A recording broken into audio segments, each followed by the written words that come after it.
do nosso oferecimento do bar Alcu S.A. Muito rock, blues e uma gastronomia diferenciada, tudo isso em um só lugar, lá na rua Armando Salles de Oliveira, número 37, no Trujillo, atrás do Shopping Sorocaba, perto da casa da Robertinha. Super bem um localizado. super bar, muito bacana. Conversando com a gente agora, um bate-papo que caiu na grande mídia, principalmente quando o Fantástico da Pauta, né, Rô? Aí pronto, Eles fechou. pautam a semana toda, né? Todo mundo já tinha falado do rolezinho, o próprio Diniz fez um especial rolezinho e tudo mais. A Cris também comentou. E a gente está recebendo hoje o advogado, Dr. José Cabral da Silva Dias, ele que é professor de Direito Constitucional e diretor-geral da Uniesp São Roque. Voltando ao nosso Na Noite Ipanema, depois de um especial jurídico que foi maravilhoso da primeira vez, hoje com um pouco menos de tempo, mas vamos informar o nosso ouvinte como sempre, né, doutor? Boa noite, seja bem-vindo. Bora lá, Tiago. Boa noite, Tiago. Boa noite, Roberta. Boa noite, Luizinho. E uma boa noite especial aos ouvintes da Rádio Ipanema. Então, alegando as proibições aos rolezinhos, que os shoppings estão alegando que não vão mais permitir isso, o que o senhor acha dessa medida de proibir? Olha, Roberta, a Constituição Federal, no seu artigo 5º, tá? Diz que todos nós somos iguais perante a lei. Tá? Então, assim, e além disso, essa questão da igualdade, nós temos também na Constituição o direito de ir e vir e permanecer.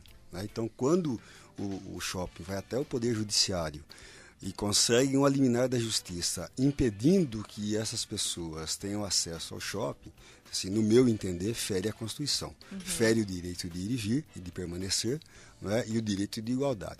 Mas, para explicar para o nosso ouvinte, como mesmo indo contra a Constituição, o juiz defere um pedido desse, né? Baseado em quê? Então, olha que situação. Nós não temos, né, efetivamente, no Brasil, uma legislação que autorize o juiz, não é, a conceder essa medida. Tá? Então, o que ocorre? Ocorre que assim, nós temos o fenômeno do rolezinho, que é assim, algo novo, né, a partir de 7 de dezembro do ano passado, que começou isso aqui no Brasil, na Zona Leste de São Paulo, e é preciso que, quando o judiciário provocado, ele dê um resultado, né, dê uma solução para aquilo. E, por conta disso, nós temos que, na ausência dessa lei específica, o juiz, como ele tem que dar esse resultado, né, ele procura uma adequação jurídica para esse fenômeno. O Supremo vai decidir sobre isso um dia? Com certeza absoluta. Absoluta. Com certeza absoluta. E mediante toda essa proibição e tudo, mesmo se isso aconteceu o fenômeno do rolezinho dentro do shopping. Essas multas que alguns shoppings estão querendo impor, né, sobre as pessoas de 10 a 20 mil reais, elas também são inconstitucionais? Então, olha que interessante, Roberto. Assim, o que nós temos que entender é que essas decisões do Poder Judiciário, elas são genéricas, não é? E assim, dá um poder discricionário, ou seja, para aquele proprietário do shopping, na verdade, na pessoa do seu segurança, e de dizer quem tem acesso ao shopping. Né? Então, assim, através de um contato visual, Tiago, né, o segurança do shopping vai dizer assim, olha, você que está assim com a roupinha desse jeito, você pode. Você que tem 1,90 m e é bonito, olho azul, você entra. Então, esse processo discriminatório, né, que Mas seria sobre esse cenário, sobre esse critério apenas estético, é isso que a liminar baseia? É isso que está ocorrendo hoje. Né? Então, Entendi. assim, esse poder discricionário que é E eles podem barrar mesmo, já estão barrando. Eles acabam barrando. Não é né? questão de idade agora, que falaram que daí ia olha menores que de 18? Olha que coisa. Esse movimento, ele tem origem com os funkeiros. Né? Essa é a origem do movimento. E a gente tem jovens de periferia, alguns com menor idade, não é? E esses com menor idade, assim, algumas decisões também dizem assim, ó, você é menor de idade ou entra acompanhado de um adulto que independe se é seus pais ou, né, enfim. E essa decisão também é arbitrária. Isso por quê? Porque o Estatuto da Criança e do Adolescente, né, estabelece, e é preciso entender o que é criança e o que é adolescente. O próprio ECA, num critério etário, diz que é criança aquele de 0 a 12 anos incompleto. Então, para esse tem uma tutela especial. E diz adolescente, aquele de 12 anos a 18 anos incompleto. Né? E para esse tem também uma tutela muito especial. Então, e o ECA diz assim, para o adolescente, ele está autorizado, tá, a transitar em todo o território nacional. Então, se eu estou autorizado, é evidente que tem algumas limitações. Sim. Não é? Da maioridade. Você não pode entrar no cofre do banco. Claro, né? Mas enfim. Mas nos lugares públicos, Roberta, e nós temos que entender que apesar do shopping ser um ambiente privado, ele tem caráter público, não é? Esse jovem menor de 18 anos... Lá tem prestação de serviço. Evidente, né? E, Tiago, assim, é arbitrário isso. Esse jovem precisa entrar. Agora, Tiago, só para fechar, eu não quero dizer aqui, né, que esse grupo de jovens... ilegal, né? Eu não quero dizer que esse grupo de jovens também pode entrar no shopping e fazer quebrar tudo. Não, isso né? a gente entende, então, Cabral, o limite da liberdade que a Constituição nos dá, tá, também limita qualquer dano, qualquer agressividade que se possa ter ao patrimônio. Luizinho Rodrigues vai fazer música, vai deixar para depois, vai tocar uma música, vai fazer uma pergunta? Como é que tá, Luizinho? Vamos fazer assim, doutor, veja bem, a multa, foi colocado que há uma multa para esses jovens, essas pessoas que entrarem no shopping, por exemplo, e fizer bagunça. E há também uma multa para o shopping, caso isso ocorra. Como é que é essa briga? Um pode multar e outro pode proibir? Então, olha, Luizinho, pergunta interessante. Aliás, a Roberta já assim tinha feito e acabei meio que passando batido, né? Eu acho assim, que se eu identifico aquele cara que vai criar dano ao patrimônio privado, eu preciso identificar esse rapaz, né, aquela moça, eu preciso identificar. Eu, juiz, né? Eu posso, na verdade, antecipadamente, conceder aí uma medida, aí sim. Né? E ele precisa saber que se ele causar dano, ele vai pagar a multa. Isso sim. Isso é possível, a gente entender que é legítimo, Tiago. Agora, fora desse escopo, não. Não é? Então, essa multa, eu entendo que, assim, previamente avisado, né, assim, a criança, ou melhor, o adolescente, aquele que vai participar do evento, ele sabendo que se ele praticar... Aliás, não precisa nem prever isso numa sentença judicial. Isso é próprio do direito. Né? Aquele que pratica dano a outrem é obrigado a reparar. É aquele que, assim, pratica um crime vai responder pelo crime que praticou. Então, na minha concepção, desnecessário, e até digo assim, posso até entender que é legítimo, mas desnecessário. Para mim é meio que chover no molhado. Não é?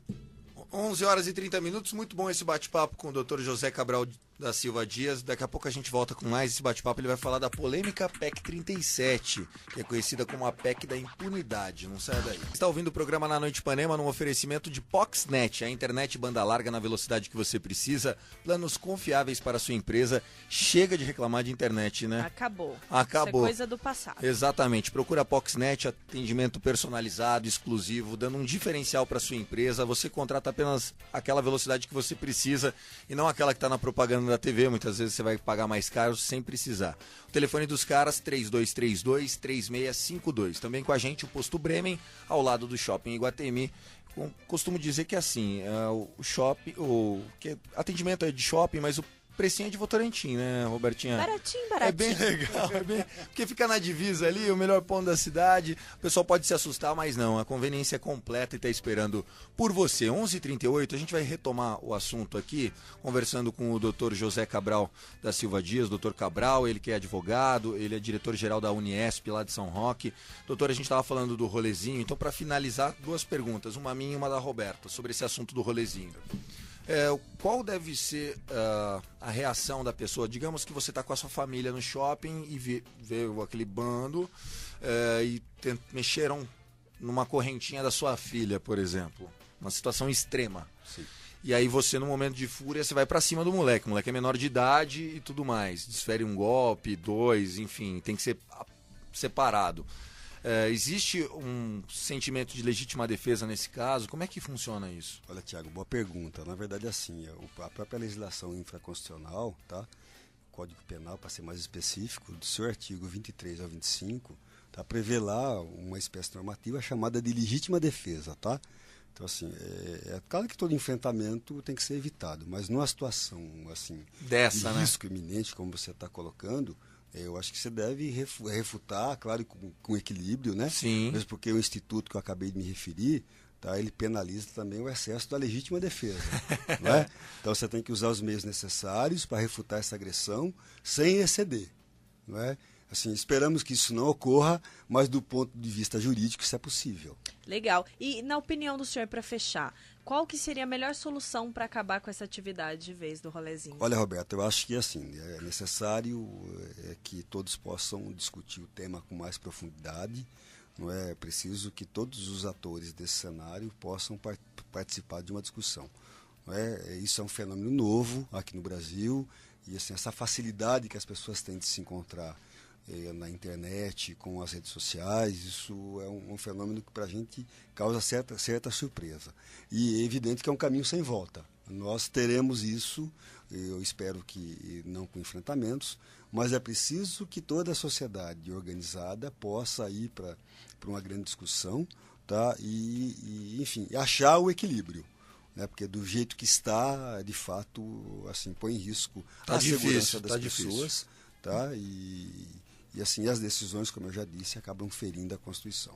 Doutor, o senhor acha que isso é um problema, é um problema social também? Luizinho, olha, bacana, eu acho que sim, é um problema social. Quer dizer, então, a falta, na verdade, de opção para esse jovem, né, pode acarretar o desenrolar, na verdade, desse tipo de situação. Então, é preciso que o próprio Estado, não só enquanto responsável pela normatização, mas ele possa fazer a sua parte, né, e desenvolver lazer para esse jovem da periferia, para que ele possa, inclusive, né, de modo bastante coerente, tá, se sentir inserido no seio da sociedade. Né, porque nós estamos, na verdade, diante de um processo de exclusão social. Né, e o jovem, ele é consumidor, como todos nós somos, e o shopping também é dele. Agora, se o Estado consegue dar para ele, incluir ele em todos os projetos sociais... Tem que dar educação e umas chineladas de vez em quando. Sim, desculpe a sinceridade, está faltando um pouquinho da Havaianas patrocinar a educação no Brasil. Bom, para a gente passar para o próximo assunto, até porque o nosso tempo é muito curto, outro assunto polêmico... com relação à PEC 37, que era a PEC da impunidade, que graças a Deus a PEC caiu, né, foi arquivada, foi uma vitória. Para quem não se lembra muito bem da história, tiraria do Ministério Público o poder de investigação, né, passando apenas para o Judiciário, isso não existe mais. Mas parece que teve uma onda, um movimento para tentar retomar isso. Como é que é a situação, doutor? Então, olha que interessante, Thiago. Nós tivemos no ano de 2011 a criação de uma PEC, que é um projeto de emenda à Constituição. E a ideia era tirar do Ministério Público também o poder de investigar. O artigo 144 da Constituição, ele diz que, na verdade, o poder de investigar é da Polícia Civil e da Polícia Federal. Agora, o STJ, que é o Superior Tribunal de Justiça e a jurisprudência do Brasil, vem entendendo que o MP pode investigar, já que ele é o destinatário imediato do objeto da investigação, que ele é o dono da ação penal pública incondicionada. Né? E aí nós tivemos, em junho do ano passado, os movimentos sociais de protestos, e a PEC veio para a pauta. E, felizmente, né, o povo conseguiu sensibilizar o Congresso Nacional. Foi. Né? Se serviu de alguma coisa o movimento popular, foi para isso, né? E a PEC foi enterrada, né? Os congressistas resolveram enterrar a PEC. E isso é um ganho muito grande. Né? Agora veja, Tiago, nós tivemos agora, recentemente, uma resolução do TSE, Tribunal Superior Eleitoral.